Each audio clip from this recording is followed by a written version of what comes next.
Hello and welcome to another Baron Earl show. I am particularly excited because I like it when we don't just talk to creators, but we do talk to other people who know about other aspects of the comic.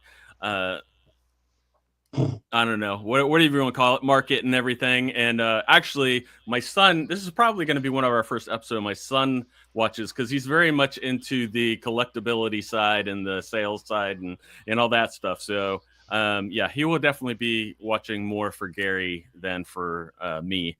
And he will be very interested. But I know Mike has known Gary for a while, so I'll let Mike introduce him. Well, I haven't seen Gary in years, but he was active on the scene when I lived in Madison, and of course attended the distributors conventions. Gary is a pioneer in the comic shop, independent comic shops. He started his first shop uh, in 1978, Yeah, and hard to believe it was that long ago, Mike. I know, I know. And then he extended that into a six-store chain. They were called Moondogs, and they were cultural monuments at the time uh, because the independent comics store came into being because of people like Gary who loved comics and had trouble getting them, and the old distribution system was failing. You can't get all your comics at a drugstore anymore. They only handled a handful, and the two comic fan wanted the latest stuff as soon as it came out. So, hence the rise of the comic store. And Gary's been an advisor to the Overstreet Price Guide since 1983. He's an expert on comics, rare comics, what they're worth, how you can find them, which are which. Uh, he's also was a partner with the Chicago Comic Con, which under his leadership grew to become the second largest comic con in the country. They sold that con to Wizard Magazine in 1997. Excuse me. Um, Gary founded the Direct Line Group, an advocate for retailers as they sought to have a seat at the table when publishers and distributors were making deals and forming policies. Uh, he started manufacturing special protective plastic sleeves for comics. He was a pioneer in that area too. Uh, these days we have bags unlimited, but back in those days he had comic covers. He sold a lot of those comic covers. I have a bunch of them too. I've been collecting them. And, Gary now is as he's semi-retired, isn't that right? Although you're still a fan. Yeah, I mean, I'm retired from actual work, but I've sold so many comics over the years to people who were maybe teenagers or in their early 20s, and now they're downsizing, they're retired, and they're trying to figure out how do they maximize the value of their collections, and so they come back to me. It's kind of full circle, and it's great. I mean, I buy and sell an entire collection, bits and pieces, or I act as their agent if they have important, expensive comics. Are you So, buying back any of the books you sold them 30 years ago? it's funny you should say that, Mike. I just had an Amazing Spider-Man 129. Guy calls me up. He goes, Gary, you sold me these comics 40 years ago. And so I come over to his house, and there he's got a Spider-Man #1 in the bag with my tag on it. It says Moondogs, and it was $9. Now, Spider-Man 129 is the first appearance of the Punisher, and in near mint to mint, it's about 30 grand. This particular copy was a VG, but I still paid him. I think it was 3,900 for that $9 purchase that he made 40 years ago. So that was pretty cool. Do you still have that book or did you sell it? Oh no, I turn these things over right away. I don't have any inventory. I don't have a physical brick and mortar store. If you look behind me, you see all this kind of stuff. It's just things are transient now. They come in and they go out. But there's so many different outlets to sell nowadays. I mean, I sell privately, one-on-one, but the bulk of what I sell are in auctions now. Where are the auctions held? Are they online? Yeah, there's eBay, of course. I kind of stay away from eBay for the most part because there's just a lot of fraud and weirdos out there. Yeah. So, but if depending on what the items are, Heritage is a great place for selling. Specific stuff. Like I have some Peanuts originals for sale right now on Heritage. Nice. I have some Silver Age Marvels for sale right now on Comic Link. And so, I kind of spread the wealth around depending on what the particular item is. Well, these days it seems that the industry is in free fall, and the established publishers don't know whether to shit or go blind. What is your take on the future of comics? Well, Mike, you've been writing comics for all this time, over 40 years yourself. So, what it's. I don't know how anybody can make any money anymore in comics. I mean, if you just look at the bottom line, I mean, look, from retailing, there is really no. I don't know. I guess there's distribution, but all it is basically freight forwarding from a warehouse. A publisher's warehouse to some place, right? And then even if you're a publisher or creator, how do you connect with people nowadays? Well, everybody go, oh, the internet's so easy, but how do you monetize that to the point where you can do digital comics and earn a living? I'm not sure how that works, but all the comic book shops. Do you know who Eric July is? No. Eric July is a popular YouTube guy. He's got thousands and thousands of followers. And last year he announced he was going to publish his own first comic, a graphic novel called Isom. And in a month's time, I do know about that guy, and that was one of the most amazing things I've ever heard of. I mean, how can somebody raise that kind of money unless there's more to it than? Well, he has millions of viewers and stuff too, so that's what really. But there's a political slant to his stuff too, right? I mean there is to him. I don't know about the comics though. I've never seen. Well, I did see one show because he did it about me. But Eric July is conservative, and if you want a big following on the internet, you got to go political. This is what I've figured out, that if you preach hard left or hard right, you're going to get a lot of followers who are seeking affirmation. I think that was the key to his success. Yeah. I mean, that Fox connection he had too, I think was something that really boosted him. But but he's an outlier. I mean, I can't look at him and say that's the future of digital comics, or I mean, and plus it was a $99 retail or something like that, or $39. Well, I don't know about that, but I don't think the people that are backing him, and they're backing a lot of these other crowdfunders, are not interested in digital. They say, well, they don't say, but comics will never die because the people who like them love them, and for them, a comic is something you hold in your hands. There's a special magic that occurs when you're looking at a page and it's well done and the story's well done, and you enter into a fully real three-dimensional world, and you don't get that online. Yeah, I hear you, Mike. We always loved well, I think as Scott McCloud said, what happens in between the panels is as important as what happens, in the panel you're actually looking at. Are you aware of other dealers around the country with whom you might be competing? Well, yeah, I mean, all the same guys that were around. The thing is now there's so many more new, younger guys getting into it, into the vintage stuff, that it makes it. I think there's always going to be somebody around wanting to sell old comics, and and it still goes back.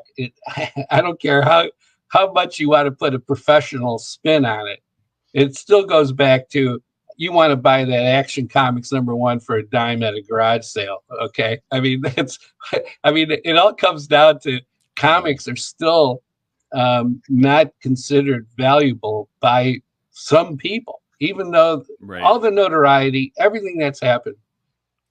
People still will go into an estate sale or a garage sale or someplace and find valuable comics for pennies. Yep. And so because that exists still in some form, there's always going to be dealers. There's always going to be somebody who is going to want to get into this and see if they can make some money at it. Someone like me, people don't have time to invest like I have invested in all these years to get to this point where I'm a nationally known expert on things. I mean, you go into the Overstreet Guide and you'll see a paragraph about how I provide pricing information for ash can editions. Now, what's an ash can? Well, an ash can was created to secure the trademark for the titles of books back in the golden age. So I owned, because I bought them from the retired president of DC Comics, Sal Harrison, back in 1985, but I owned the actual Ashcan editions for Action Comics, Superman, Superwoman, Superboy, Supergirl. I mean, and these are incredible rarities where only 1 and 2 or 3 copies exist today. Wow. And, and so I would track the sales of all this stuff. I would educate people. I wrote articles for years and years and years for Overstreet, for Krause Publications, for, the Buyer's Guide. I mean, you name it. I wrote articles to try to educate collectors on what ash cans were. People don't have time to do this anymore. They don't want to spend the time to learn about things. They want to be able to go to YouTube and see a video and find out exactly what they need to know and then move on with their lives. So, are there competitors out there? But they're all good guys. I mean, they're guys who love comics, who made this their career. And they're still doing it. I mean, Richie Evans down in Houston, at Bedrock Comics, he's a collector of the highest order. He's a retailer of the highest order, and he's just a great guy. And he's been doing this for 30 years. Al Stoltz is still doing stuff in the Maryland area, or actually he might be in Florida now. I mean, but these guys have been around forever. And in fact, the Leibowitz family, Bill's kids out at Golden Apple in California. Mike, I'm sure you've been there at some point. Yes, I was many years ago. Sure, and Bill and I were very close, and he's been gone now for about 15 years, but the family still is keeping things going. But because it's so hard to make money in brick and mortar comics. I mean, there's no new stores that I see opening anywhere. Certainly there are not, a couple not that have opened up here in Fort Collins, believe it or not. There are a few, great. But not like there used to be. No, it's a very small store, very small footprint. Yeah. What when you're valuing stuff, I know there's a lot of resources and things out there, but how do you decide like what you think something is worth? Well, Jeff, when you said there's resources, there really is. Okay, but you have to spend the time to do a little homework. You have to do a little bit of I mean, if you have old comic books and you're giving them away or selling them for pennies, you're I'm not saying you're an idiot, but you're lazy. You're really lazy. Okay. Yeah. Because there are a lot of resources out there. but Mike said the market is in free fall before. Well, he wasn't referring to the vintage comics market, Right. but that's also been in free fall since for the last year. I mean, prices are way down on a lot of books. I mean, even Captain America #1 in 7.0, which is a real nice copy, sold last year for 315,000. One just sold a week ago for 201,000. I mean, when you're off 30% on a blue chip comic like that, that can raise some eyebrows. Yeah. What do you think that's economy related, or is it just lack of interest? Well, no, what was the sale of 315,000 was Right. the one that Right. was the one that was unreal. Right. Because you had all this COVID money. I mean, you guys probably have heard about all the COVID bump that all the collectible fields got. I mean, not just comics, but I mean, guys were paying $600,000 for Michael Jordan rookie cards that are worth maybe a quarter of that. And but that's what happened when all this hysteria and the fear of missing out really happened during that, the second half of 20, all during 21, and then basically the first half of 22. And then things really kind of hit the wall. And they're still falling. I mean, just, blue chips like Amazing Fantasy 15 are, having, they're not going to hit those 2021 highs for a long time, and because they keep falling, maybe it's 10%, 5% a month, but that adds up over time. With bank failures looming, you might think that these collectibles will again start increasing in price. Yeah, you know what?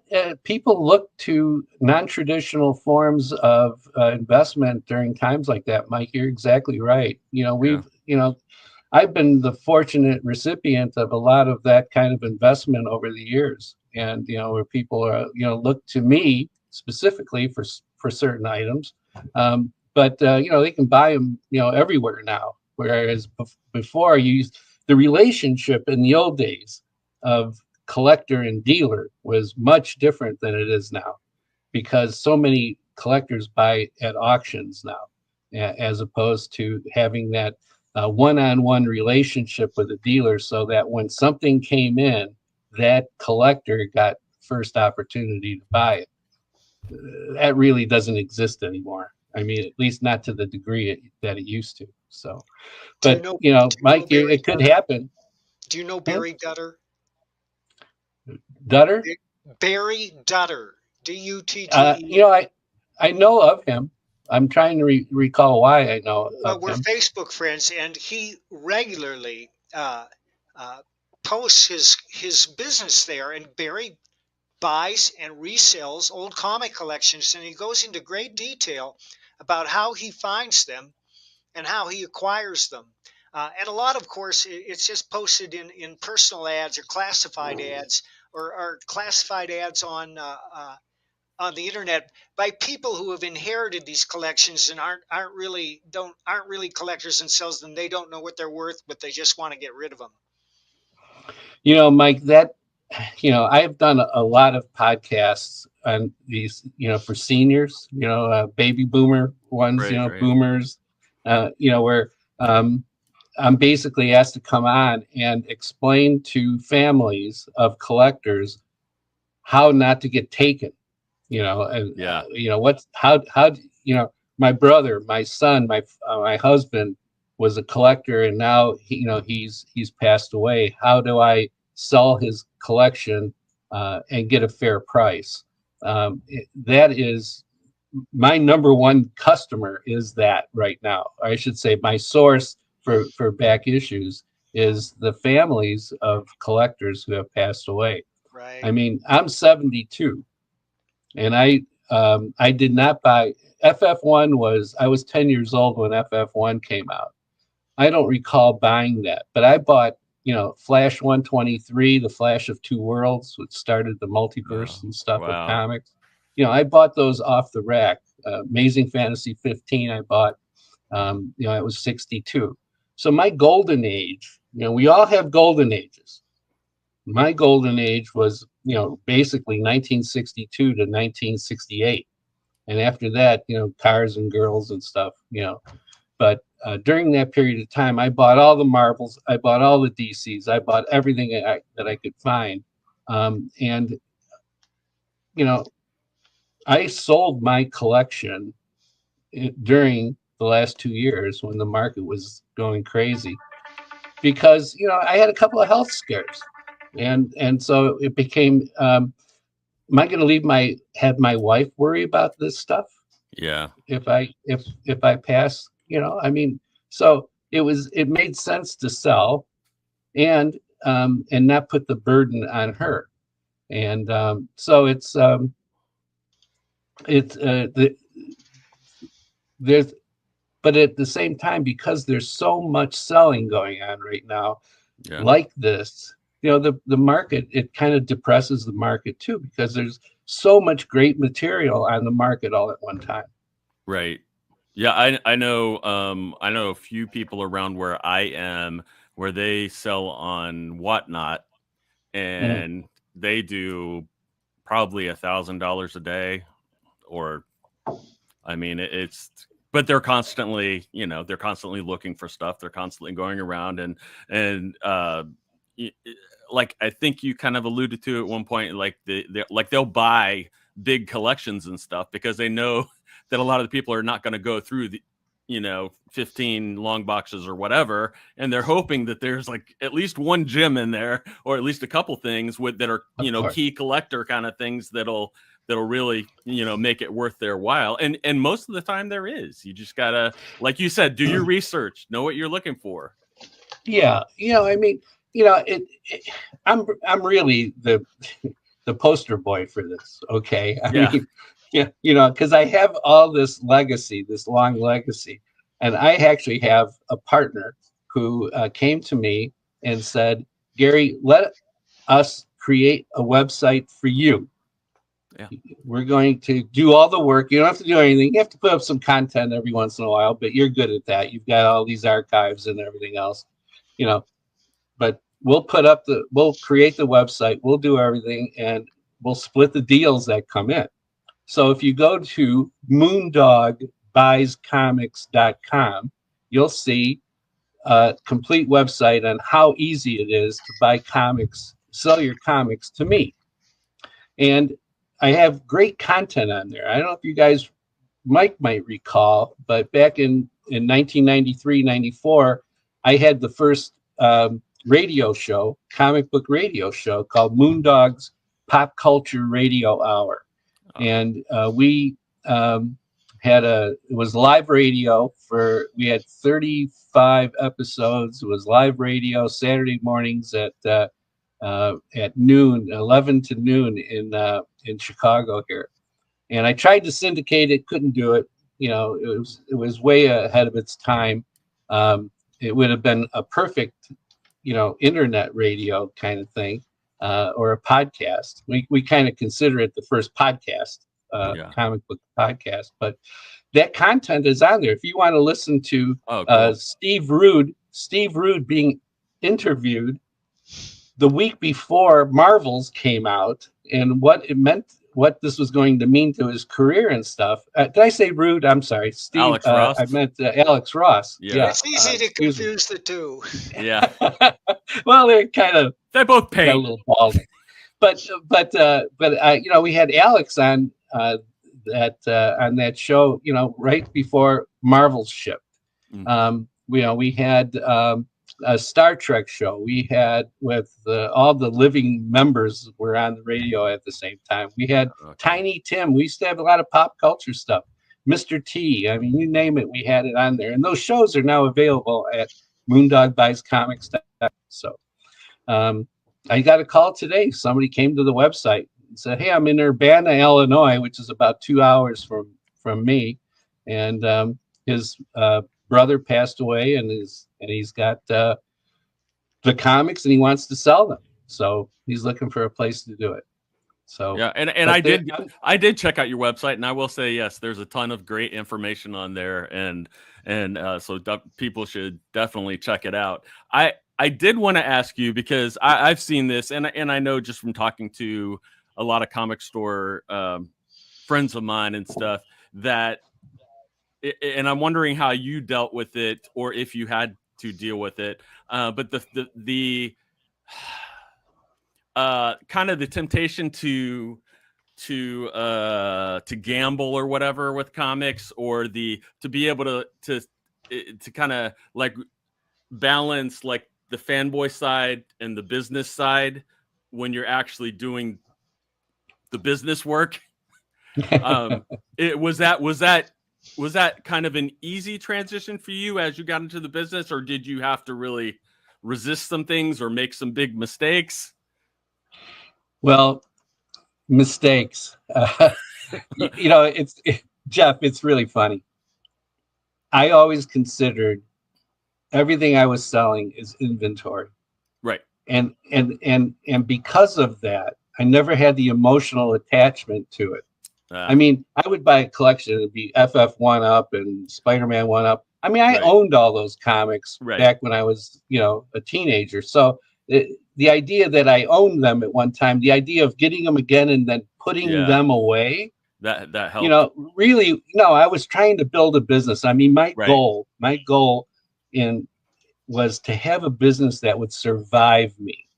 And in comics, that just wasn't happening. I mean, you had the small little comic book dealer who maybe lived in the back room or had, a small place.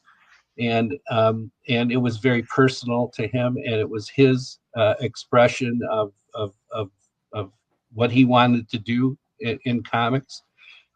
Mine was different. I wanted to create a business that would grow, and I wanted to create a business that would survive me, that if I passed away, it wouldn't just crumble and my wife would sell off the pieces.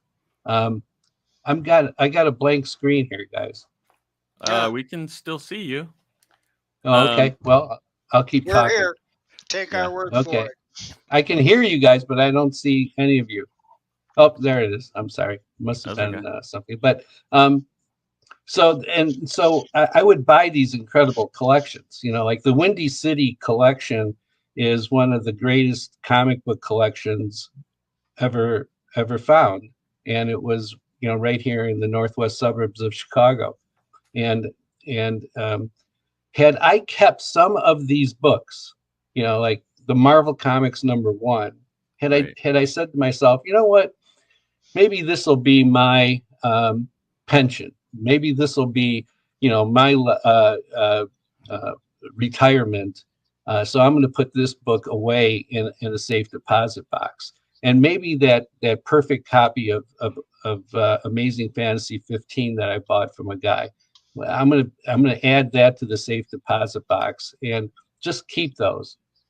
Many dealers do this. They have, when something extraordinary comes in, they keep it. That wasn't me. As soon as I got it, I sold it and reinvested those profits in building a business. That was what it was. That Marvel #1, I bought it for $12,000 in 1986. Sold it 2 years later for $22,000, a record price.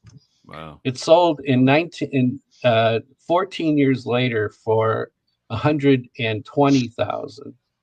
It sold 4 years after that for $190,000, and in the November of 2019, it sold for $1.26 million. Wow.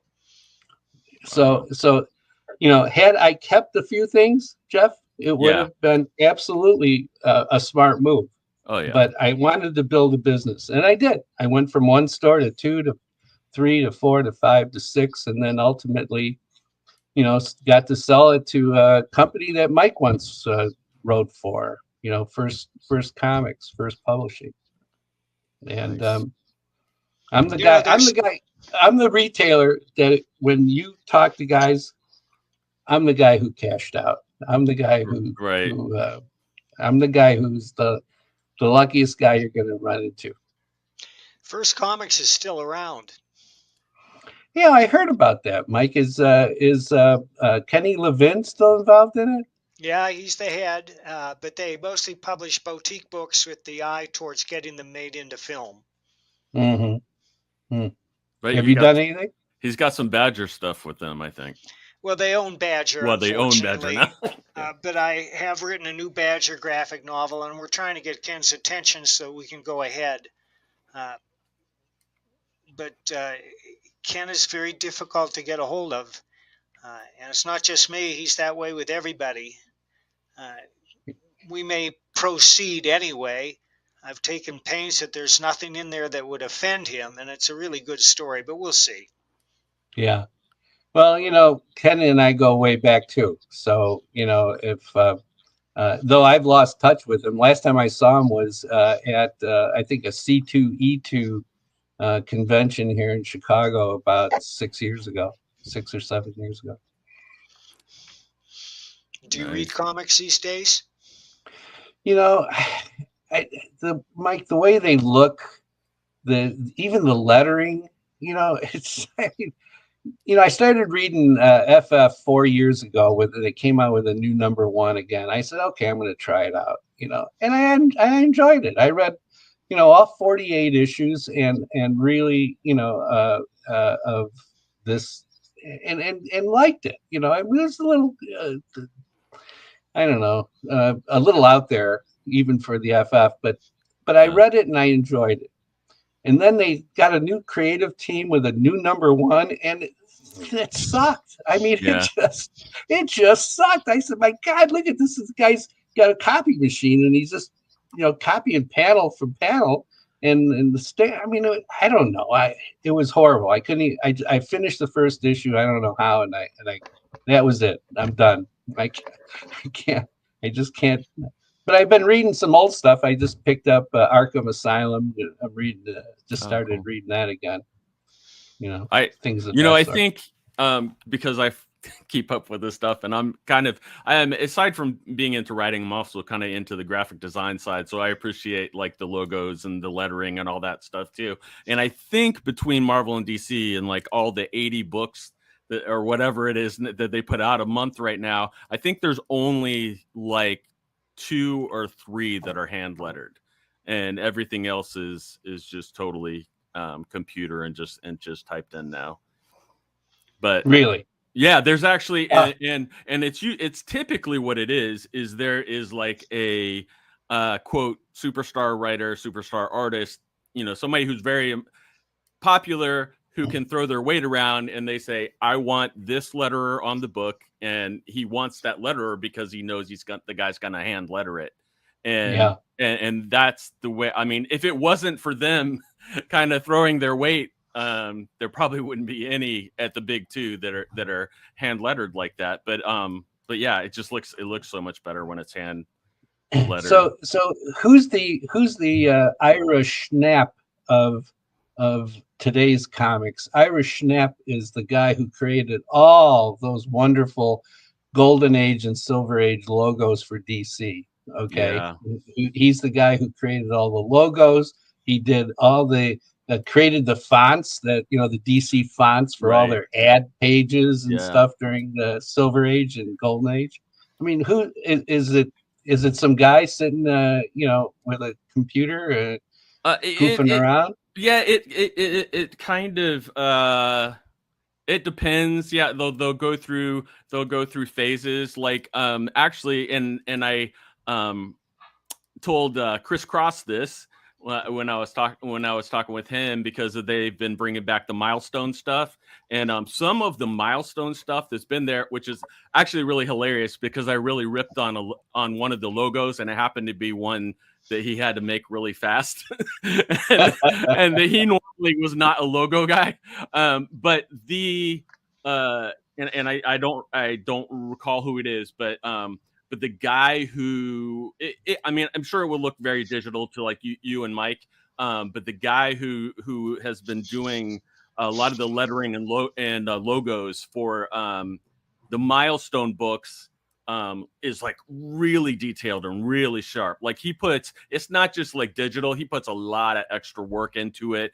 a lot of style, and very, very detailed, like a lot of layers. And I mean, just really, really high quality, time consuming work. And he's kind of been brought over to do some other DC stuff now because his stuff has gone over so well. But they'll go through phases, like with the recent relaunch thing they did of the X-Men that I like the concept of it. But I did think one of the smart things they did, even though everybody's minimalist these days, or what they call bold minimalist.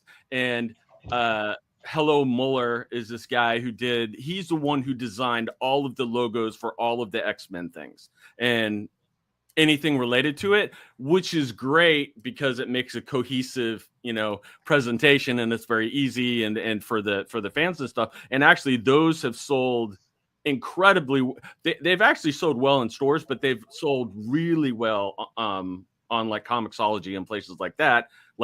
And I think because of the whole cohesive nature of it, they've been more apt to buying like collections and omnibuses and stuff like that, because it's presented and they had kind of an overseeing, because I think it was like Jonathan Hickman or something was like overseeing the whole line.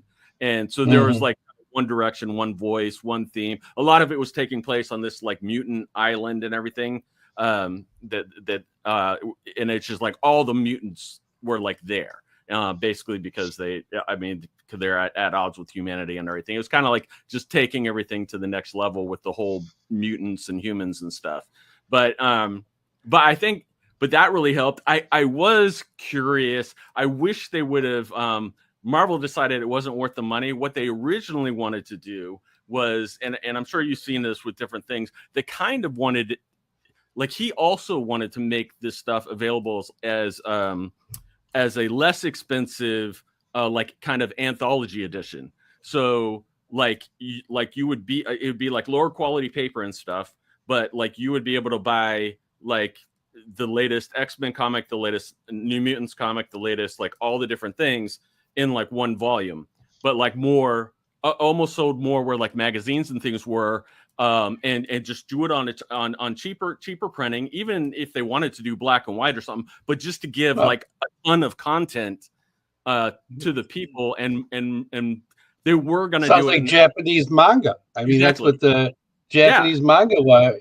They just go ahead and give you a phone book every month of everything, right? And as cheap as you can get. Yeah, and because Hickman is actually a pretty smart business guy, and he almost got Marvel to go for it, and then and there's stuff that I don't agree with Hickman, but there's some things like that I like. I love it when people will actually try to come up with a solution and do things and try to make noise and get people interested in the medium and stuff like that. And it stinks because it is more like Marvel or DC or whatever has to be the bigger to be able to put the money behind something like that. But then they typically will bail out either early or late. But especially since like the 2008 kind of market issues, like everybody kind of plays it very safe when it comes to betting on investing on things, which is obviously bringing it back to you and making wise investments with the things you do. I did have a quick question, just because I don't want to forget about it. But I had like, I can't remember which one it was, but like Amazing Fantasy 14 or 15 or what. I tried to put it out of my mind because I came home one day. That was the only valuable comic I had when I was in middle school, and I got it from a friend who's like was a big time comic fan. And I came home, and my step grandmother had given my baby sister, that comic to draw on because it was the oldest. So she drew. So I came home to that issue with crayons on the cover and every single page. Oh my! Is there? Do you still have it? You still have it? No. I think I That threw could it be worth away. a fortune. I was gonna say, like, how much? Like, if there are people that have things like that, like, how much can those things be worth, even if they're Okay. Here's the thing, yeah, and depending on the extent of the crayon, and it right, sounds like a lot. Okay, yeah, that can be removed professionally now. right, That crayon. Okay, and then without it, and I believe crayon can be removed without it getting a restored label. Okay, right, and but even with the crayon on it, today somebody would pay 5-10 grand for that. yeah. You know, I mean, because it, that's what I've yeah. learned now, and I'm like, dang it! It's like I should have kept. I was so angry at the time, but it's like, but I've seen that now where where there's half, and that's one thing that that I've seen, and just for anybody that's interested in this stuff, and you think people that are interested in having older comics, or they have a certain character, like I have friends that like love the old like Fawcett Captain Marvel and stuff like that, and other specific characters that they really like. And one thing that a lot of people don't realize, but I have friends at comic stores and other people that will do this. They will carry low quality, very old books because they're affordable for Mhm. people to grab, so they can have Oh, them absolutely. in their But collection. that used to be there was always somebody who wanted to buy an old comic. Yeah, There would be a price because somebody wanted to read it. Okay, right, and so so like if you had a Tales of Suspense 81 or 82, which is a nothing book, it doesn't have, Tales of Suspense 80 has a classic Kirby Red Skull cover, but 81 or 82 is nothing. I mean, it's just a continuity thing, right? And right, so it would have a Cap story, and then it'd have the Iron Man story, and no big deal. But in VG, that book is like $5. All right, right, um, but now, because of all these compilations and then websites, and you can poke around and find, you can read anything you want. You can read it, and sometimes now there's books that really almost like nobody would buy. I right. mean, it's really amazing that there are comics now that have so little value, and Yeah, that used to have some value. Okay, I yeah, coined the term. That, and I explain this to sellers when they come to me and they have comics and they want $1 million, and I said, well, all comics have value, but not all comics are valuable. And so, your Amazing Fantasy is going to have value, and it's going to be substantial. But right, if you had an Amazing Adult Fantasy 14, the issue before, right, and the cover's got a coupon clipped out of it, that's not valuable, right. in any sense. Hey, you know what I did read that I really liked is this Alex Ross's FF book that came out last year. You have it there in the back, I I have thought. it right behind me. Yeah. He's talking Now about that was this. that was a lot of fun. Yeah, That yeah, I really enjoyed that. Yeah. Did yeah. he That, write it? I'm sorry. Did Alex write it? Yes, Yes, yes, he he did. did.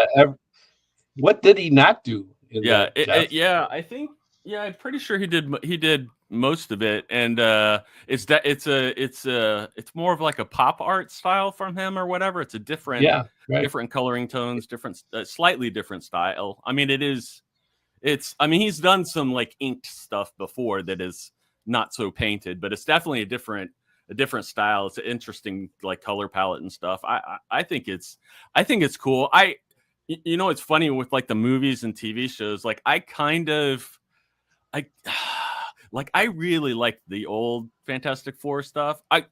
It's hard because I'm a big time sci-fi fan, so like I love like going hard sci-fi, really, really like cool like that. But at the same time, like I'm like, man, I would love to see like a 1950 a quality like 1950s or whatever Fantastic Four style like movie on the big screen rather than just making it modern. I would I would kind of dig that, or even like a TV show or something that they did kind of a retro future kind of thing. Because I mean I don't know, like I just there's something that I really liked about that aesthetic and stuff that makes me think about that with the Fantastic Four. But I don't know. They don't listen to me, so it doesn't matter. But I think, see, I do think, and sometimes it has been with some of the movies and TV shows and things like that. They're smart because they pick up on the more popular stories or whatever from the comics, and then other times they'll just do whatever, or they'll take bits.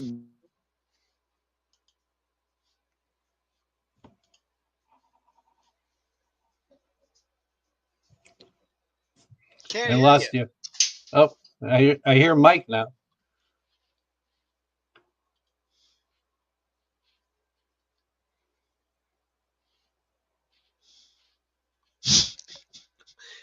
This happens from time to time. Well, it's live. These Yeah, I can things barely happen. work this computer. When we were doing the radio show, that was live radio, and boy, I tell you, we held our breath every week.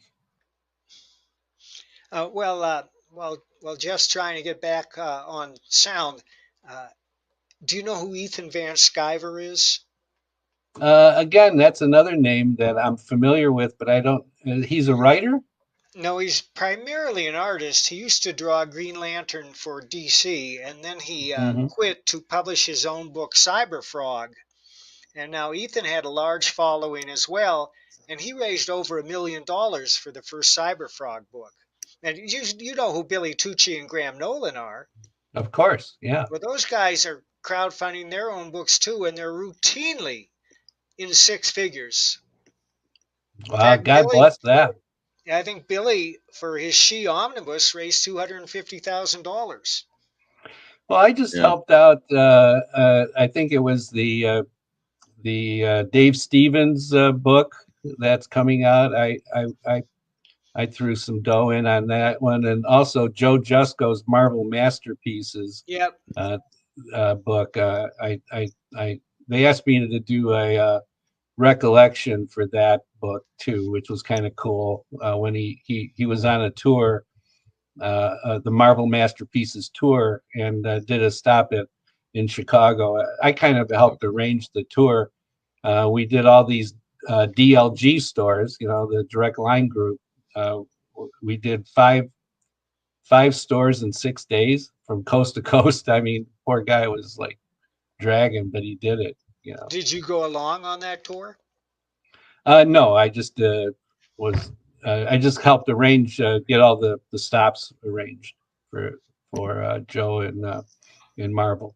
So. What other stuff have you been involved with aside from like the Comic-Con and the store? I imagine quite a few things. Well, I mean, I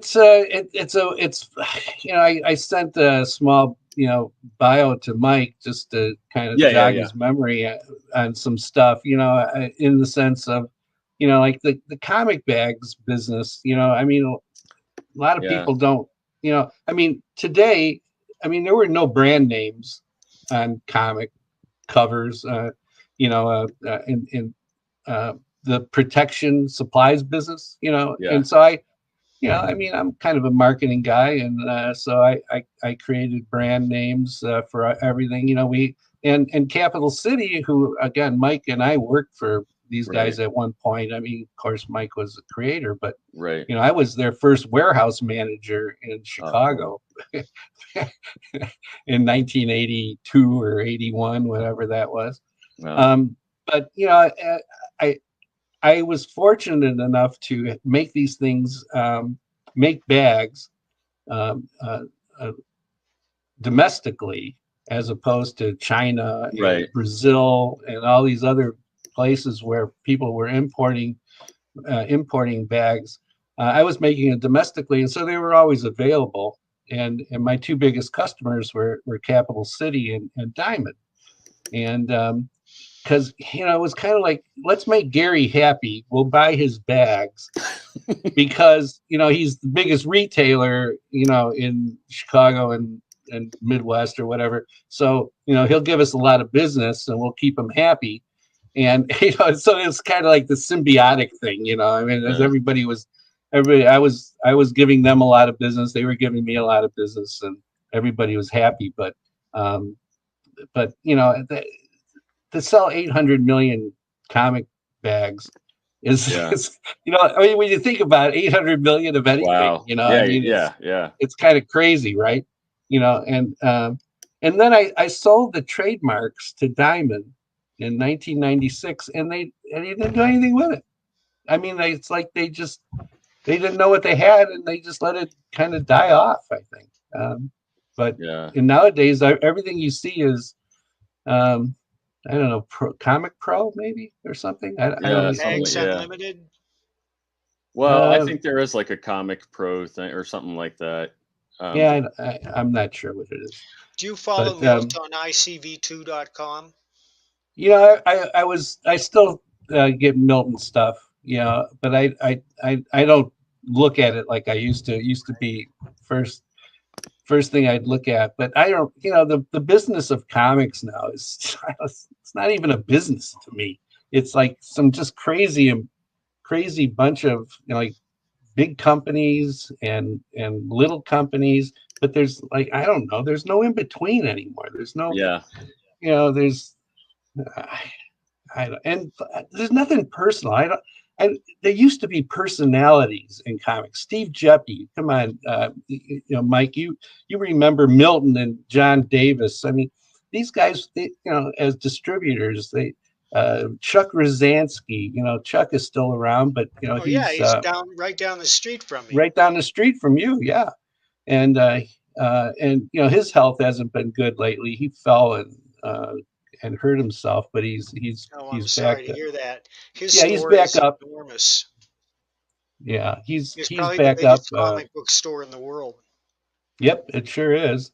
But there were real personalities. There was and like I'm blowing my own horn here, but I always figured make Moondogs as personal as possible, so that there was always a connection that the media would be interested in. Who's the guy behind Moondogs, kind of thing.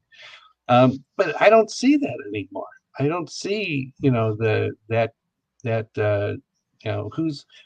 do you go to right now if you wanted the media to talk? Who's the number one comic book expert? I mean, you had guys in every town. You can go to Bill Leibowitz. You can go to, Buddy Saunders. You could go to Chuck Rosansky, Gary Culpa, Steve Jeppy. I mean, there were guys, and that I don't see that anymore. Well, you should know this, Gary. Everybody's an expert now. I mean, you can literally watch a YouTube video and everything. I mean, it's very much a fast food mentality with a lot of people these days. But I watch these young influencers talk about comics, and they don't impress me. I don't see the depth. I don't see any depth there on guys who really understand, the art form, understand why it's important that this, it's a native, original American art form. It started here. And because of that, you should take the time and make the effort to learn about all this stuff and why it's important. And I just don't see that. I don't see that depth at all. Yeah, I think, like you're saying, I think that they would, because I see that too, and I'm like, they would appreciate the stuff more, and you would probably be able to sell it to them better if they actually were really kind of falling in love with it and really understanding the different aspects of the way that and even just through the it's just been interesting just seeing all the different changes with the color processes and all those different time Absolutely. shifts Sure. through time. I mean, these every one of those guys I mentioned to you before, Leibowitz and Rosansky, Buddy Saunders especially. Yeah. I'm an old fanzine guy. I made Yeah. my own like mimeographed, comics and stuff, and stencils and things. I mean, everybody cared about being a creator. We all wanted to write or draw. We all couldn't. I mean, I'm actually in the comics business because I wanted to be a writer, comic book writer, but I wasn't any good at it. So I did become somewhat proficient at selling the damn things, Yeah. and and nowadays I don't see that kind of, I don't know if I'm watching some guy who's selling some new, letting you know what the new comics are for this week and why they're, the connection to a movie or a TV show. They don't Right. talk about what happened. I remember when I was 10 and, we were doing our own comics together. Maybe they were, but they don't talk about it.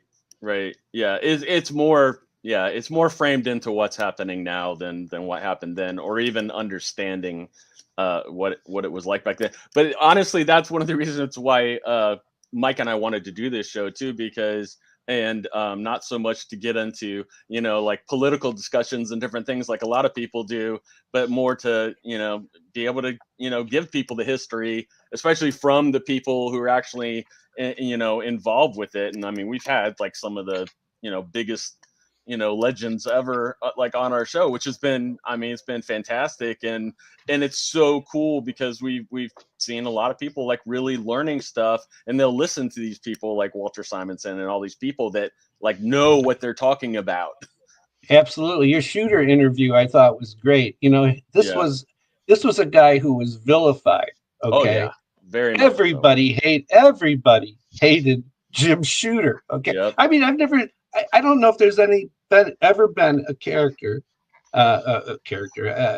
personality in comics that was so universally hated by everybody. It didn't matter what you were, a creator or a business guy, a competitor, a retailer. Give Jack back his art. I mean, everybody hated him. Yeah. And yet now, I tell you, what a great interview, because I'm listening to him talking and I go, you know what? This guy wasn't such a bad guy after all. Right? Exactly. Yeah. This guy, I mean, Chuck Rosansky and Shooter are very close friends. They were, he was the one guy who always defended Shooter. But what a great interview that was. Oh, thanks. Oh yeah. Yeah. We and there's stuff like that we just loved and we loved getting to hear, especially that's the thing, like we said, because I was in that camp too, man. I hated Shooter especially when everything, I mean, I was blaming Shooter for everything, but then it's like when you actually do the research, it's like, man, he did a lot of the stuff I loved. Like he brought that about, and even just the culture of that they miss so badly these days, of having the editors actually involved in the creative process, making their editors also write a comic a month so they understood what the creative teams were going through, things like that like we, most comic readers would not even know or understand. But it's like, man, that made such a difference back then in the stuff that was, coming out. Whereas today it's like, man, most of the editors at these places, like they have a college degree, and they don't have much of a love for comics. Or knowledge of the process. So they have no clue what the creative teams are dealing with. And it's like no wonder the there's this disconnect, and everything kind of feels kind of disjointed, and it's just it's out of balance, because there's there was a retailer seminar at I think it was a Chicago Con it's got to be like mid 80s, early mid 80s probably. Anyway, but and Shooter was there with a bunch of retailers. Okay, and I said, Jim, I said, you guys brought back Dr. Doom in FF 200. Okay, let's put it in perspective. Right. You guys brought back Dr. Doom in FF 200, and you never told anybody that it was going to be Dr. Doom in FF because they'd killed him again. Right. I don't know, a year or two before that. And he said, you brought back Doom, and we all sold out, and we all could have bought more copies if you would have just told us. Right. And right. And I remember his response to me was, "Yeah, we screwed that one up." Yeah. I mean, it was, and then of course they ended up getting Carol Kalish, and they started. She was the first retail liaison person, who's a manager of comic book shops, and then that started the whole process of communications with comic book retailers and stuff. So, but Shooter was the guy who started all that too. Oh yeah.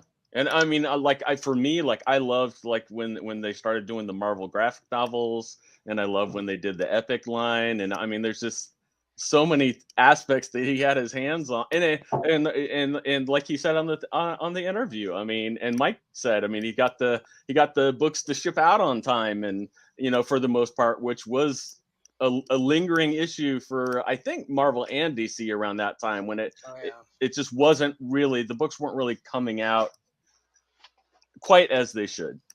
The dreaded deadline Doom. Yeah, that's the Doom. That's what they call it. Well, sir, this has been most enlightening. We thank you for your time. Well, I appreciate you guys having me on. Talking old comics. I mean, we get together as a group of us. We get together once a month. We eat sushi and talk old comics. And every once in a while, somebody will say, "Hey, did you read the new FF or something?" And everybody goes, "No." No, we did. But I decided to read the FF 48, 49, and 50 again because it still holds up after all these years. Right. So. Thanks for it. Yeah, and I just want to so what all do you have going on, or do you have any? Are you going to be making any appearances or anything, or anything? Well, being retired is really pretty good. I mean, right. I'm still, of course, buying and selling comics, but it's not really work. But I was Larry Sherritt, my old partner in the Chicago Comic Con, and I were asked to cut the ribbon at it's called Fan Expo now. I guess we sold it to Wizard, and Wizard sold it to Fan Expo. Yeah. And they asked us to cut the ribbon at the opening of the show last September or August, whatever it was, and that was really kind of cool, because we got we had I think it was Darth Vader on one side and a stormtrooper holding the ribbon on the other, and we had big scissors and we cut the ribbon opening the show. But I think that was probably my last appearance your last. going to do anything. So. But I know there's the C2E2 coming up here in Chicago in a few weeks. Yeah. But that's in McCormick Place, and I live in the northwest suburbs, and going down to the city is just such a hassle now. Oh yeah, it's just a pain in the butt. So Chirac, but it is Chirac. That's what my friends call it now that live up there. That's right. And so I enjoy my. Being able to buy and sell comics, and I'm the most blessed guy you're going to have on your show for a long time. So, but thank you so much, Jeff. Nice to meet you, and Mike, good to see you again after all this time. Yeah. Thank you very much, and definitely go visit his site, moondogbuyscomics.com. Right? Correct. Cool.